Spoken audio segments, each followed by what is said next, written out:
Mateus 27, 40. É o texto que nós iremos ler. Se você não tem a sua Bíblia, temos aqui no telão a versão revista e atualizada. Eu gostaria de ler apenas o final deste versículo de número 40, que diz assim: se és filho de Deus, desce da cruz. Se és filho de Deus, desce da cruz. Amém? Você pode se assentar. Irmãos, este texto que nós acabamos de ler, ele está narrando, descrevendo o momento, o período em que Jesus está crucificado. Ali é o momento da sua entrega, as mãos estão furadas, os pés estão furados, e ele está carregando sobre si, sobre os seus ombros, o pecado, o castigo que promove a paz. Mas essa história, ela começa cerca de 33 anos antes. Eu gostaria de rapidamente passar de forma cronológica a vida de Jesus. Lá no início, Jesus nasce. E quando Jesus nasce lá em Belém, o diabo tenta matá-lo, usando Herodes o Grande. E quando nós lemos as Escrituras, nós entendemos que naquela região onde Jesus, o menino Jesus estava, Herodes mandou matar todas as crianças de 2 anos para baixo. Mas José, alertado divinamente por um anjo, pega o menino e foge para o Egito. E o diabo não consegue matar aquele menino, Jesus. Então, decorrido cerca de 30 anos, Jesus vai ao Jordão, é batizado, o Espírito vem sobre ele, e ele é levado por este Espírito, o Espírito de Deus, ao deserto, e ali ele é tentado. E novamente no deserto, o diabo tenta matá-lo. O diabo leva ao pináculo do templo, ou ao alto do templo, ou à torre do templo, e diz para Jesus: se joga daqui para baixo. Mas Jesus venceu aquela batalha e o diabo não conseguiu matá-lo. Mas o diabo não desistiu. O diabo, então, ele muda sua estratégia e ele vai inflamar as autoridades de Jerusalém. As autoridades do povo judeu, os escribas, os anciãos, os sacerdotes, o sumo sacerdote, os fariseus, os saduceus, todos agora estão instigados a matar Jesus. Então eles começam primeiramente. Qual era o plano do diabo? Todos passaram a odiar Jesus. Cuidado se você tem ódio no seu coração. Todos passaram a invejar Jesus. Cuidado se você tem inveja no seu coração. E todos passaram a planejar matar Jesus. Cuidado com seus planos. E decorrido cerca de 3 anos e meio, aqueles sacerdotes estão diante de Jesus, o sumo sacerdote, na verdade, Jesus diante deles, e eles compraram testemunhas para darem falso testemunho, e Jesus então é condenado à morte. Abrindo um parêntese, lembrando que não foram os judeus que mataram Jesus, não foi Judas que o traiu, que o matou, não foram aqueles que pagaram 30 moedas de prata para Judas, também não. Não foi Pilatos que lavou a sua mão, também não. Jesus disse: ninguém tira a minha vida, eu voluntariamente a dou. Então, decorrido algumas horas, está Jesus dependurado na cruz, está Jesus pregado, pregos nas mãos e nos pés. E o que passa na cabeça de Satanás? Eu tentei matar quando era pequeno, não deu certo. Eu tentei matá-lo no pináculo do templo, não funcionou. Agora, ele está pregado na cruz, ele vai fazer alguma coisa. Ele vai descer daquela cruz, ele é o Filho de Deus, ele vai descer e não vai morrer. Ou o Pai vai enviar miríades de anjos e estes então irão tirá-lo. E Jesus pregado naquela cruz, o tempo vai passando, as horas vão passando, e Jesus está lá estático, imóvel, não era reativo, estava inerte à situação. E o diabo começa a ficar preocupado então, dizendo, opa, tem alguma coisa errada aí. Quem sabe nesta hora o diabo lembrou da promessa que o pai havia feito lá no começo, dizendo, olha, você vai ferir o calcanhar, mas ele irá esmagar a tua cabeça. Então nós temos que entender uma coisa, que o ministério de Jesus começa com uma tentação. Jesus é batizado lá por João Batista e ele é conduzido ao deserto para ser tentado e inicia seu ministério. Agora Jesus está lá no final do seu ministério, pregado na cruz, e a última coisa que ele está vendo é passando por uma nova tentação. O ministério de Jesus inicia com uma tentação e termina com uma tentação. Qual era a tentação que Jesus estava sofrendo agora? O diabo estava instigando as pessoas, dizendo, se você é o Filho de Deus, desce da cruz, para que a gente acredite que você é mesmo. Você acha que Jesus, ele não estava ciente de que ele poderia descer, simplesmente descer da cruz, ileso de qualquer ferida? Ele poderia simplesmente descer e falar, olha, eu realmente sou o Filho de Deus, agora vocês acreditam? Uma luz poderia brilhar sobre aquela cruz, anjos poderosos poderiam descer e tirá-lo daquela cruz, mas Jesus estava lá, como a profecia, como a promessa, que ele seria como a ovelha, o cordeiro mudo indo ao matadouro. Agora a pergunta que eu faço, por que é que o diabo queria que Jesus descesse daquela cruz? Qual era a intenção, qual era o desejo, qual era o plano do diabo tentando, fazendo com que Jesus descesse daquela cruz? A primeira razão, porque o diabo queria que Jesus descesse da cruz, é porque a morte de Jesus é o fundamento da salvação. A morte de Jesus é o fundamento da salvação. Se Jesus não morresse naquela cruz, não haveria salvação. Nós podemos citar um texto que nós lemos todo o culto de Santa Ceia. Mateus capítulo 26, versículos 27 e 28 diz assim: a seguir, Jesus tomou um cálice, tendo dado graça a Deus, os discípulos, dizendo, bebei dele todos, porque isto é o meu sangue. Que sangue? O sangue da nova aliança, derramado em favor de muitos, para remissão de pecados. Ora, o que Jesus está nos ensinando na ceia? O que ele está ensinando nestas palavras? Ele estava dizendo, olha, o meu sangue é o sangue da nova aliança. E nós temos que fazer a distinção, irmãos, Antigo Testamento e Novo Testamento, Antiga Aliança e Nova Aliança. O que era a Antiga Aliança? A Antiga Aliança era a morte, o sacrifício e o sangue de animais. O povo tinha que ir ao templo para que pudesse oferecer sangue de animal para cobrir os seus pecados.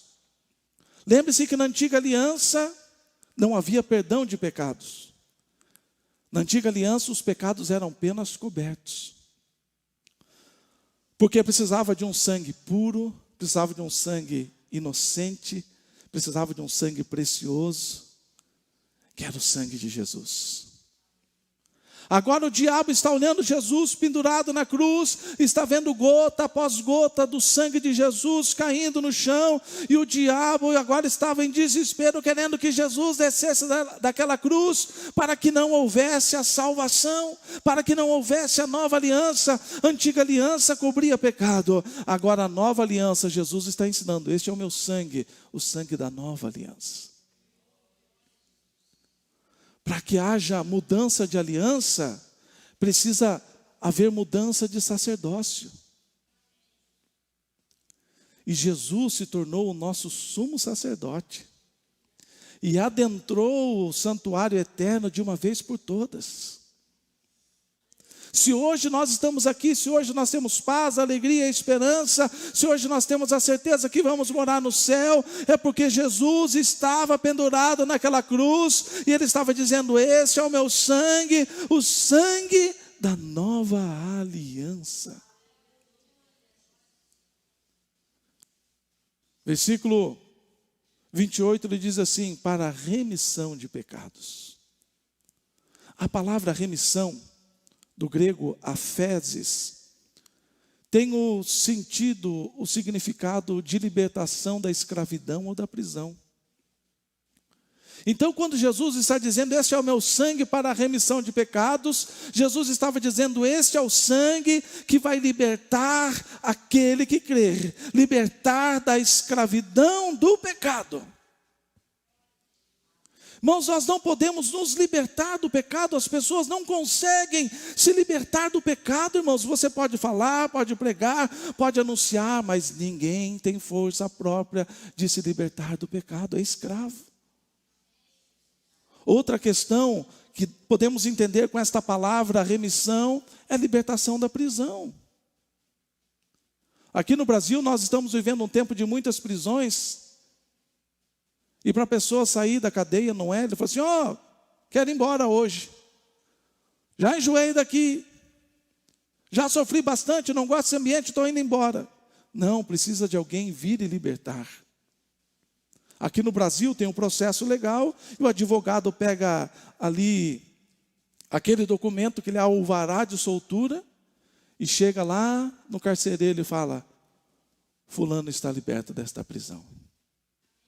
Então, quando Jesus está dizendo: este é o meu sangue para a remissão de pecados, Jesus estava dizendo: este sangue será vertido, e sobre quem for vertido, este se verá livre do seu pecado. Mas não apenas do pecado momentâneo, mas da vida do pecado. Nós não vivemos mais para o pecado, nós não pensamos mais em pecado, nós não desejamos mais o pecado. Não somos tolos de dizer que não pecamos. A Bíblia diz que se alguém diz que não peca, faz de Jesus um mentiroso. Mas a vida do cristão não é uma vida de pecado, porque não está mais escravizado do pecado. Aquele que está escravizado pela bebida, ele não consegue deixar a bebida porque o vício é mais forte. Aquele que está escravizado no cigarro, a nicotina é mais forte. Aquele que está escravizado no pino da cocaína, o valor no corpo daquele efeito é mais forte do que qualquer coisa. Aquele do crack, da prostituição, da mentira, do engano, precisa do sangue de Jesus Cristo, aleluia, vertendo sobre a sua vida, para que ele seja livre de uma vez por todas da vida de pecado. Então, porque lembre-se que nós estamos respondendo uma pergunta: por que é que o diabo queria que Jesus descesse da cruz? Porque ele sabia que a morte de Jesus é o fundamento da salvação. Jesus dizendo: este é o sangue da nova aliança, este é o sangue que traz remissão dos pecados. Paulo, escrevendo aos Efésios 1:7, diz assim: no qual, quer dizer no amado, ou em Jesus Cristo, nós temos redenção pelo seu sangue e remissão dos pecados mediante a riqueza da sua graça. Veja que Mateus, ele usa a palavra remissão, aphesis. Agora, quando Paulo está escrevendo redenção, é a palavra apolutroses, que tem o sentido libertação mediante ao pagamento de um resgate. Paulo está dizendo assim, no qual, em Jesus Cristo, nós temos redenção pelo seu sangue. O que Paulo está nos ensinando? A graça, a salvação chegou a mim, chegou a você de maneira gratuita. Você não precisou pagar um centavo para ser salvo. E nenhuma moeda, nenhuma barra de ouro, nenhuma pilha de dólares poderia comprar a tua salvação. Paulo está dizendo, olha, a graça, a salvação chegou até você gratuitamente, mas alguém precisou pagar um preço. Alguém precisou pagar um alto preço. Jesus precisou pagar um preço de sangue. Lembre-se, o sangue de Jesus era puro, santo e inocente, mas ele disse, eu aceito o desafio, eu vou lá pagar este resgate, oh aleluia, e hoje estamos aqui, eu e você, nós estamos reunidos aqui, não porque nós éramos melhores do que alguém, mas o sangue de Jesus Cristo, oh aleluia, nos trouxe redenção, ele pagou o preço que eu e você não conseguiríamos jamais pagar, mas ele pagou na cruz, ele trouxe uma libertação mediante ao pagamento de um valor. Segunda razão, porque o diabo queria que Jesus descesse daquela cruz. A primeira razão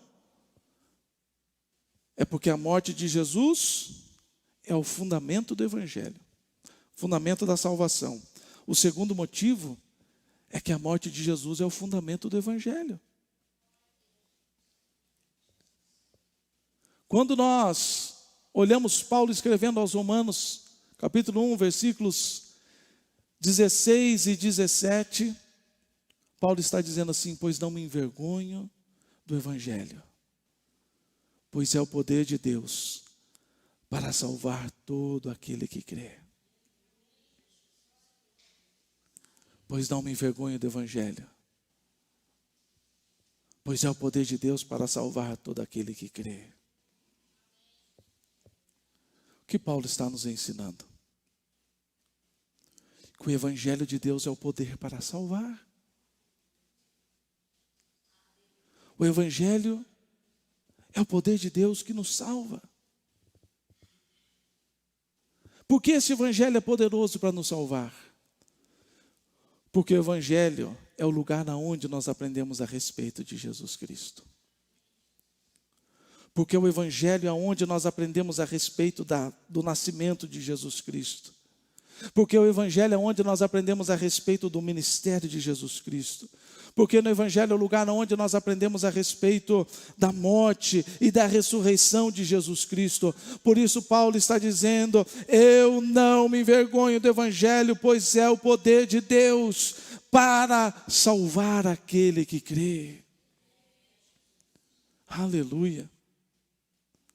O que seria de nós sem um evangelho? A morte de Jesus, o sacrifício de Jesus, sobre o sangue de Jesus, nós não aprendemos na filosofia, não aprendemos nos conceitos filosóficos. Sobre a salvação de Jesus, nós não aprendemos nas aulas de história, nas aulas de geografia. A vida de Jesus, o nascimento, o ministério, morte e ressurreição, nós encontramos no evangelho. Por isso Paulo está dizendo, este evangelho é poderoso para salvar. Pois não me envergonho do evangelho, pois é o poder de Deus para salvar todo aquele, visto que a justiça de Deus se revela no evangelho de fé em fé. Veja que esses dois versículos são poderosíssimos na nossa vida. Primeiro, Paulo está dizendo que o evangelho é o poder de Deus para salvar aquele que crê. Agora, em seguida, ele vem dizendo que a justiça de Deus se revela no evangelho. Quem é a justiça de Deus? Quem é a justiça de Deus? Jesus. E aonde está revelado Jesus no Evangelho? Aonde está revelada a justiça de Deus no Evangelho? Poderíamos citar tantos versículos aqui falando que Jesus é a justiça de Deus, mas eu gosto muito de João, apóstolo do amor.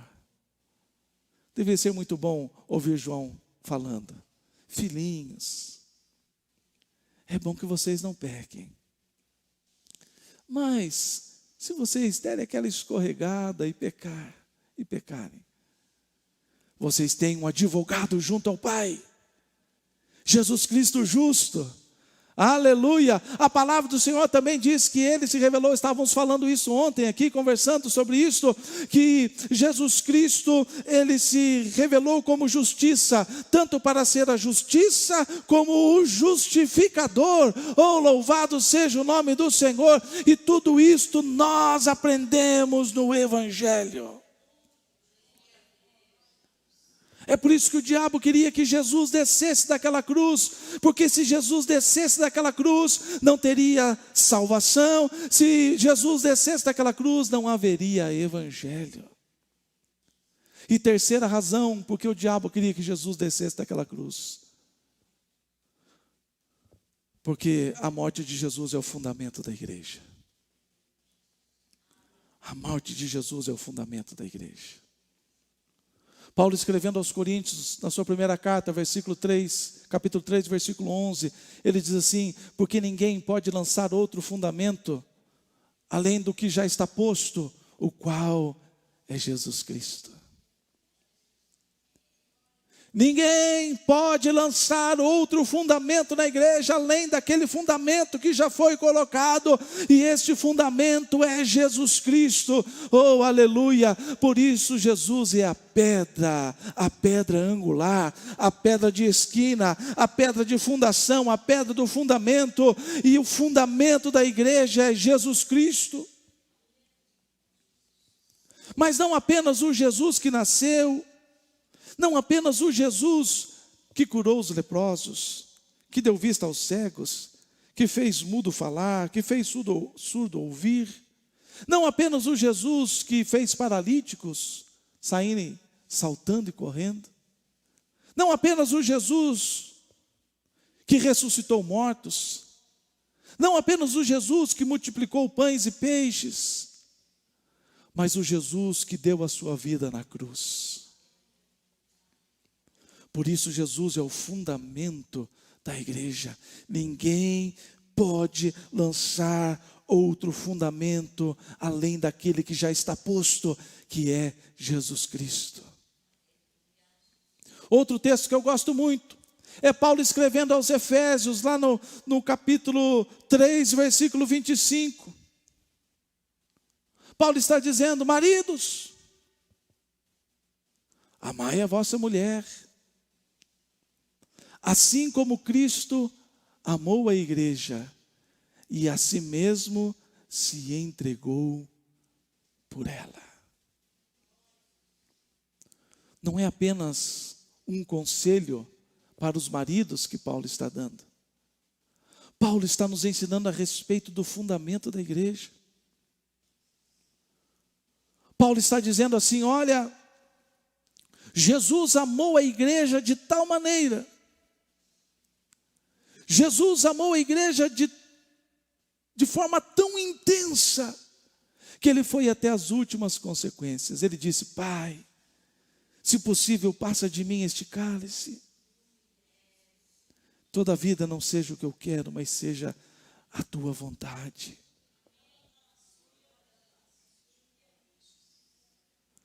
Jesus amou a igreja a ponto de dar a sua vida.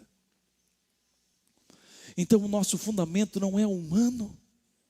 O nosso fundamento não vem de conceitos mundanos. O fundamento da igreja não vem de perspectivas terrenas. O fundamento da igreja é eterno. O fundamento da igreja é maravilhoso. O fundamento da igreja é extraordinário. É Jesus Cristo de Nazaré, aquele que amou a igreja a ponto de entregar-se a si mesmo.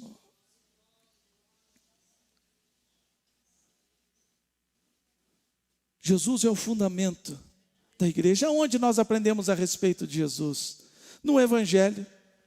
E quando a gente vai estudar o Evangelho, a gente entende o quê? Que Jesus é o fundamento da salvação.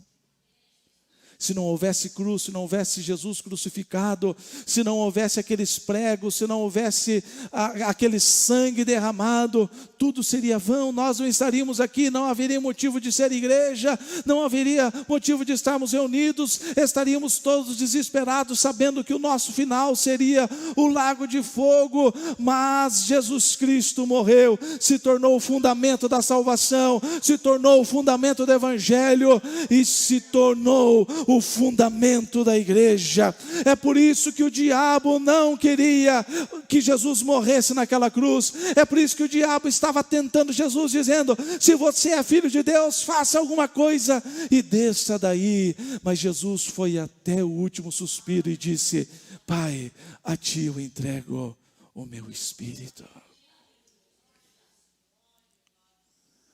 Veja, irmãos, nós temos que entender coisa extraordinária. O diabo não queria que Jesus morresse naquela cruz. O diabo queria que Jesus descesse daquela cruz. O diabo queria que Jesus cedesse àquela tentação, porque Jesus descendo de lá, não haveria nova aliança. Se não houvesse nova aliança, não haveria perdão de pecados. Se não houvesse perdão de pecados, não haveria salvação. Se não houvesse salvação, não teria motivo algum de existir o Evangelho. Se Jesus não tivesse morrido, vertido o seu sangue, não haveria necessidade do Evangelho ser pregado em toda raça, toda língua, toda tribo e toda nação. Se não houvesse Evangelho, não haveria motivo de existir igreja. Então veja, o diabo queria que Jesus descesse daquela cruz, para que toda a raça humana estivesse condenada à perdição. Pastor Rubinho, vai lá um Mi maior para nós. Quem sabe você